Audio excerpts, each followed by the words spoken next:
अस्सलाम वालेकुम स्टूडेंट्स, कैसे हैं आप सब लोग। मॉडर्न फिज़िक्स की क्लास में मैं आपको वेलकम कहता हूं। हमारा आज का लेक्चर क्वांटम नंबर्स के ऊपर है। Quantum numbers are very important in physics as well as in chemistry. इस हवाले से बहुत सारी कन्फ्यूजन्स रहती हैं बच्चों को, तो इंशाल्लाह आज हम बहुत ही डिटेल के साथ इनको डिस्कस करेंगे और आपकी सारी कन्फ्यूजन्स को इंशाल्लाह दूर करने की कोशिश करेंगे। तो सबसे पहले हम बात कर लेते हैं कि क्वांटम नंबर्स की हमें ज़रूरत क्यों पेश आती है और क्यों हम इनको यूज़ करते हैं। बच्चों, हमारे पास फिज़िक्स में बहुत सारी क्वांटिटीज़ होती हैं जो कि कंज़र्व्ड होती हैं, लाइक एंगुलर मोमेंटम है, एनर्जी है। तो जितनी भी कंज़र्व्ड क्वांटिटीज़ होती हैं उनको हम रिप्रेजेंट करने के लिए जो नंबर्स यूज़ करते हैं, उन नंबर्स को हम कहते हैं क्वांटम नंबर्स। तो हमारे पास बुनियादी तौर पर 4 क्वांटम नंबर्स हैं। किसी भी सिस्टम की स्टेट को कंप्लीटली डिस्क्राइब करने के लिए हम इन चारों क्वांटम नंबर्स को यूज़ कर सकते हैं। तो किसी भी सिस्टम की स्टेट को ये 4 क्वांटम नंबर असाइन किए जाते हैं, जिनकी मदद से हम उस सिस्टम की या उस पार्टिकल की मुकम्मल स्टेट के बारे में इंफॉर्मेशन दे सकते हैं। हम ये बता सकते हैं कि पार्टिकल की एनर्जी क्या है, पार्टिकल का मोमेंटम क्या है, उसके मोमेंटम की ओरिएंटेशन क्या है, इसके अलावा उस पार्टिकल का मोमेंटम कंजर्व है, ठीक है जी। तो उस पार्टिकल की वेलोसिटी क्या है, उस पार्टिकल की पोजीशन क्या है, तो ये सारी, उस पार्टिकल की स्पिन क्या है, ये सारी इन्फॉर्मेशन हम इन चारों क्वांटम नंबर्स की मदद से दे सकते हैं। तो बच्चों, स्टार्ट करते हैं सबसे पहले क्वांटम नंबर से, जिसका नाम है प्रिंसिपल क्वांटम नंबर। तो बच्चों, जो प्रिंसिपल क्वांटम नंबर है, बेसिकली ये रिप्रेजेंट करता है एनर्जी स्टेट्स को, ठीक है। इस क्वांटम नंबर की मदद से हम एनर्जी स्टेट्स को रिप्रेजेंट करते हैं। अब जो एनर्जी स्टेट होती है, जी बच्चों, तो प्रिंसिपल क्वांटम नंबर जो है, ये बेसिकली हम यूज़ करते हैं एनर्जी के लिए, एनर्जी स्टेट्स को रिप्रेजेंट करने के लिए। यानी कि एक स्टेट में अगर इलेक्ट्रॉन की एनर्जी कुछ है, तो उससे जो नेक्स्ट स्टेट है उसमें इलेक्ट्रॉन की एनर्जी क्या होगी, जो उससे नेक्स्ट स्टेट है उसमें इलेक्ट्रॉन की एनर्जी क्या होगी। तो जिस तरह आपने देखा, हमारे पास जो एटॉमिक मॉडल होता है, एटॉमिक मॉडल में हमारे पास डिफरेंट शेल होते हैं, K shell, L shell, M shell, N shell. तो जो सबसे पहला शेल होता है हमारा, ठीक है, उस सबसे पहले शेल में जो इलेक्ट्रॉन की एनर्जी होती है, उसकी कोई भी वैल्यू, फ़र्ज़ करें ई वैल्यू है, तो जो उससे नेक्स्ट शेल होगा, हमें पता है कि उसमें इलेक्ट्रॉन की एनर्जी की वैल्यू पहले से ज़्यादा हो जाएगी, ठीक है। इस तरह जो उससे नेक्स्ट एनर्जी लेवल होगा, उसकी वैल्यू, एनर्जी की वैल्यू उसमें और ज़्यादा हो जाएगी। तो एनर्जी लेवल दो तरह से हम काउंट करते हैं। एक तो हम एनर्जी लेवल काउंट करते हैं शेल के एतबार से, मतलब जो पहला शेल है इसको हम एक एनर्जी लेवल कहते हैं, जो उससे अगला शेल है हम उसको एक एनर्जी लेवल कहते हैं, जो उससे अगला शेल है हम उसको एक एनर्जी लेवल कहते हैं, और हर एनर्जी लेवल को हम एक क्वांटम नंबर असाइन करते हैं। मसलन जो सबसे पहला शेल है, इसमें जो इलेक्ट्रॉन की एनर्जी है उसको हम एक क्वांटम नंबर असाइन करते हैं।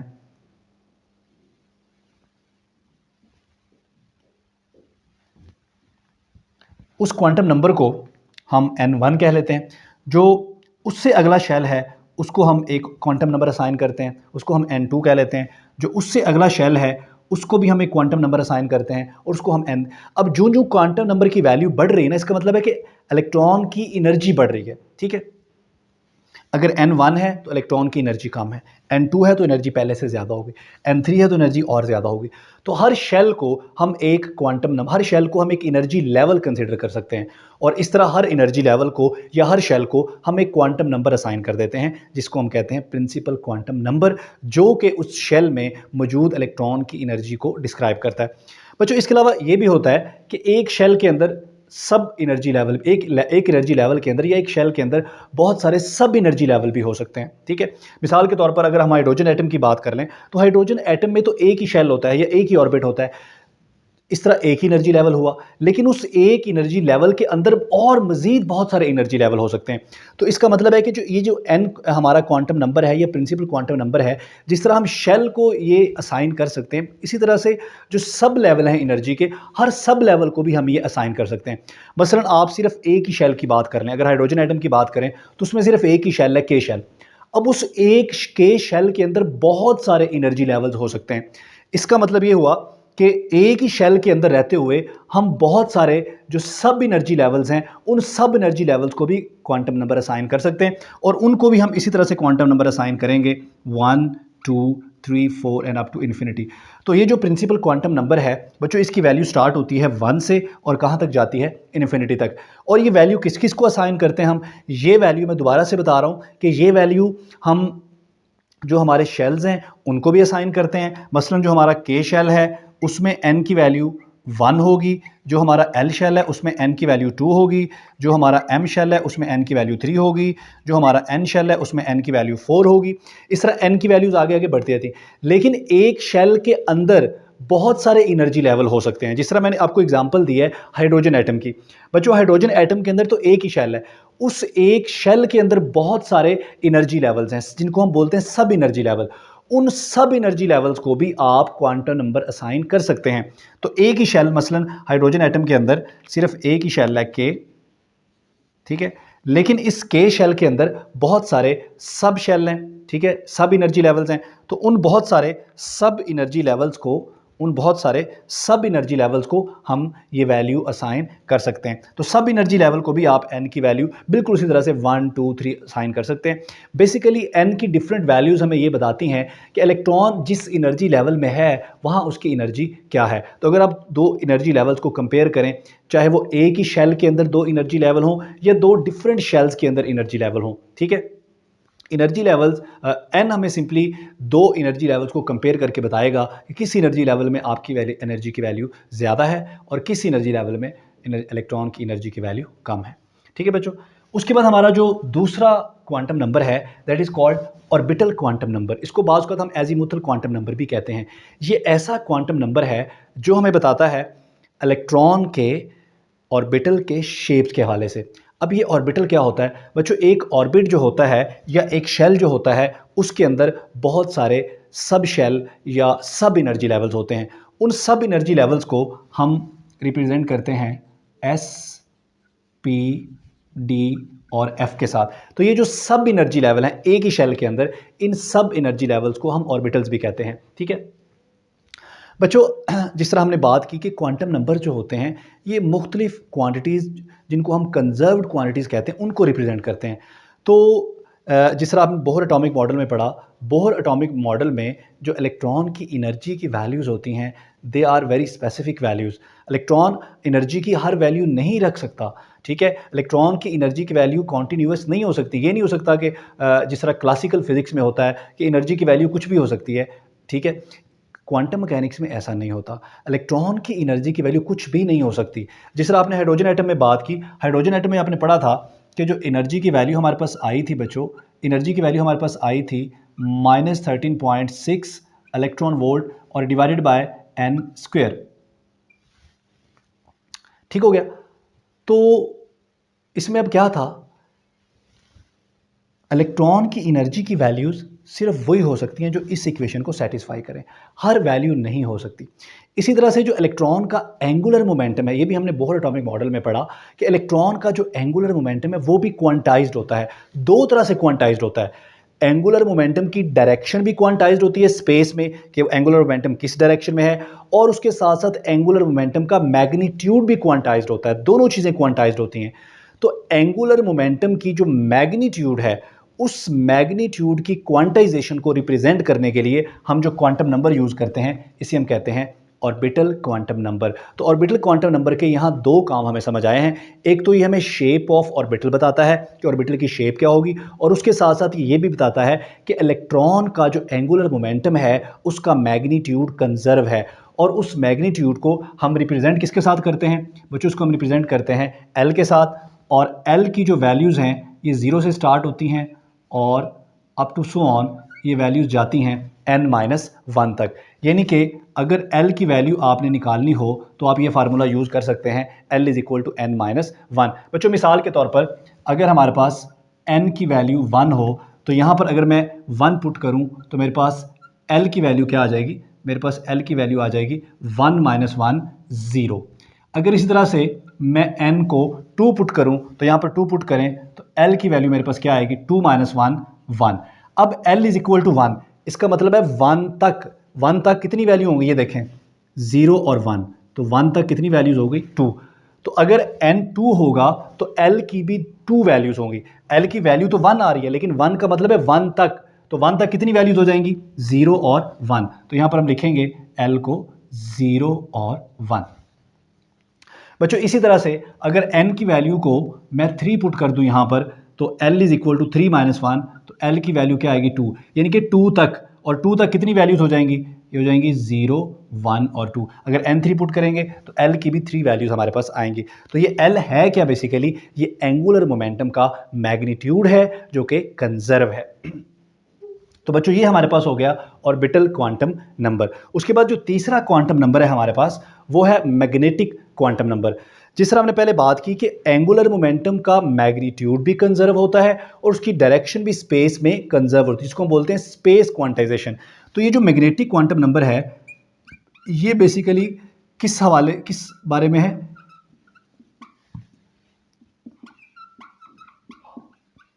बच्चों ये स्पेस क्वांटाइजेशन के बारे में, यानी कि एंगुलर मोमेंटम की जो डायरेक्शन होती है स्पेस में वो भी क्वांटाइज्ड होती है। मैग्नेटिक क्वांटम नंबर को बच्चों हम ml से रिप्रेजेंट करते हैं और ये बराबर होता है 2l+1। अब मिसाल लेते हैं यहाँ पर, फ़र्ज़ करें कि हमारे पास n की वैल्यू है 2। बच्चों अगर n की वैल्यू 2 होगी, ये देखें n की वैल्यू 2 होगी तो l की कितनी वैल्यूज़ होंगी? 2, 0 और 1। तो l की 2 वैल्यूज़ होंगी 0 और 1। तो l की वैल्यू पहले 0 पुट करें यहाँ पर, तो हमारे पास आ जाएगा ml इज इक्वल टू, यहाँ पर 0 पुट करें तो 0 मल्टीप्लाई बाई 2 0 हो जाएगा, 0 + 1 1। तो ml इज इक्वल टू 1, यानी कि ml की सिर्फ एक वैल्यू है, ठीक है। और ये वैल्यूज़ ml की स्टार्ट कहाँ से होती हैं बच्चों? ये स्टार्ट होती हैं 0 से, +-1, +-2, +-3 and up to so on. अब ये देखें ml की वैल्यू आई है 1, यानी कि सिर्फ एक वैल्यू, वो सिर्फ एक वैल्यू क्या होगी? 0। इसका मतलब है जब l 0 होगा उस वक्त ml भी 0 होगा। अब l को आप 1 पुट करें, अगर l को यहाँ पर 1 पुट करेंगे तो ml हमारे पास क्या आएगा? यहाँ 1 पुट करें, 2 1 1, 1 + 2 कितना हो गया बच्चों? 3। ml की 3 वैल्यूज़, अब 3 वैल्यूज़ कौन सी होंगी? ये देखें, एक तो हो गई 0, एक हो गई +1 और एक हो गई -1। इसका मतलब है अगर l 1 होगा तो ml की 3 वैल्यूज़ होंगी और वो 3 वैल्यूज़ क्या क्या होंगी? 0, +1 और -1। इन वैल्यूज़ को हम यहाँ पर बना भी सकते हैं, ये देखें जी, क्योंकि ये ml जो है हमें डायरेक्शन बताता है एंगुलर मोमेंटम की। तो ये देखें, ये डायरेक्शन हम इस तरह से बना सकते हैं। यहाँ पर आप 0 ले लें, यहाँ पर आप +1 ले लें और यहाँ पर आप -1 ले लें, ठीक है बच्चों। अगर तो वैल्यू 0 होगी तो डायरेक्शन ये होगी, अगर वैल्यू +1 होगी तो डायरेक्शन ये होगी, और अगर वैल्यू -1 होगी तो डायरेक्शन ये होगी। तो ये देखें, ये 3 डायरेक्शंस निकल आई, 0, +1 और -1। तो ऑर्बिटल एंगुलर मोमेंटम जो होता है उसकी डायरेक्शन भी क्वांटाइज्ड होती है और उसके साथ साथ उसका मैग्नीट्यूड भी क्वांटाइज्ड होता है। तो मैग्नीट्यूड किससे रिप्रेजेंट किया जाता है? ऑर्बिटल क्वांटम नंबर से, जो कि l है, और डायरेक्शन किससे रिप्रेजेंट की जाती है? ml से। इसके बाद हमारे पास है जी स्पिन। बच्चों इलेक्ट्रॉन की 2 तरह की स्पिन ही है, ठीक है जी, पॉजिटिव स्पिन और नेगेटिव स्पिन, यानी कि क्लॉकवाइज और एंटी क्लॉकवाइज। तो हमारे पास जो स्पिन क्वांटम नंबर है इसको हम ms से रिप्रेजेंट करते हैं और इसकी सिर्फ 2 ही वैल्यूज़ हैं, +1/2 और -1/2। इलेक्ट्रॉन की जो स्पिन होती है वो हाफ इंटीग्रल स्पिन, यानी कि इलेक्ट्रॉन पूरा स्पिन नहीं करता बल्कि हाफ स्पिन करता है। इस तरह के पार्टिकल्स जिनकी स्पिन हाफ होती है उनको हम फर्मियॉन्स कहते हैं। Electron is a fermion, proton is a fermion, neutron is a fermion, ये सारे फर्मियॉन हैं, इन सब की स्पिन हाफ होती है, +1/2 और -1/2। तो बच्चों अब हम यहाँ पर सीखेंगे कि अगर इन चारों वैल्यूज़ को कन्वर्ट करना हो तो आपस में किस तरह से कन्वर्ट किया जा सकता है, यानी कि अगर हमें n की वैल्यूज़ दी हों तो उससे बाकी वैल्यूज़ हम किस तरह से निकाल सकते हैं, ठीक है बच्चों।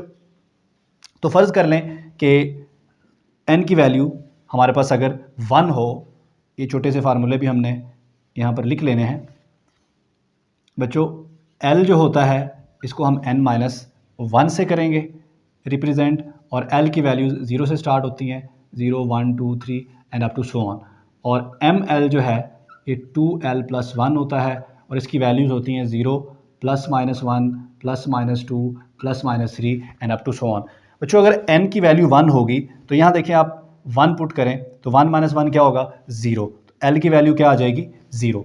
उसके बाद ml की वैल्यू निकालते हैं, तो l हमारे पास क्या है? 0। अब यहाँ पर l 0 पुट करें तो ml की वैल्यू हमारे पास क्या आ जाएगी? 1, एक वैल्यू, और वो एक वैल्यू क्या है? वो है 0। और ms की वैल्यू तो वही होती है +-1/2।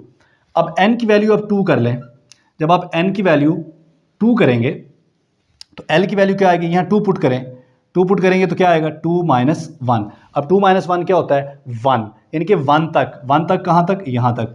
तो इसका मतलब है n2 पुट करेंगे तो l की कितनी वैल्यूज आएंगी, 2।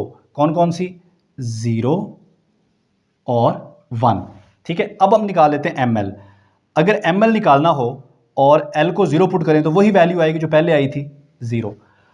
अब हम l को 1 पुट करते हैं यहां पर। जब l को 1 पुट करेंगे तो ml की वैल्यू क्या आएगी, 2 इंटू 1 2 ही हो जाएगा, 2 प्लस 1 3 वैल्यूज, यानी कि ml की 3 वैल्यूज। तो वो 3 वैल्यूज क्या होंगी, एक होगी 0, एक होगी +1 और एक होगी -1। और जो हमारा ms है, ms की वैल्यू वही रहेगी ±1/2। बच्चों अब हम n को रख लेते हैं 3। जब आप n को 3 रखेंगे तो l की वैल्यूज क्या आएंगी, यहाँ n को 3 रखें तो l इज इक्वल टू 3 - 1 2, यानी कि 2 तक, यहाँ तक। तो ये कितनी वैल्यूज हैं, 3। कौन कौन सी हैं, 0 1 और 2। अब हम निकाल लेते हैं ml। पहले आप l को 0 पुट करें। अगर l को 0 पुट करेंगे तो ml क्या आएगा, 0 आएगा। ठीक है जी। उसके बाद हम l को 1 पुट करते हैं। अगर l को यहाँ 1 पुट करें तो ये कितनी वैल्यूज हो जाएंगी, 3। और वो 3 वैल्यूज क्या हैं, वो 3 वैल्यूज हैं 0 ±1/2। उसके बाद हम क्या करेंगे, उसके बाद हम l को पुट करेंगे 1। अगर यहाँ पर l को l को 2 पुट करेंगे। अगर l को यहाँ 2 पुट करेंगे तो 2 2 4, 4 + 1 5, यानी कि ml की 5 वैल्यूज आएंगी।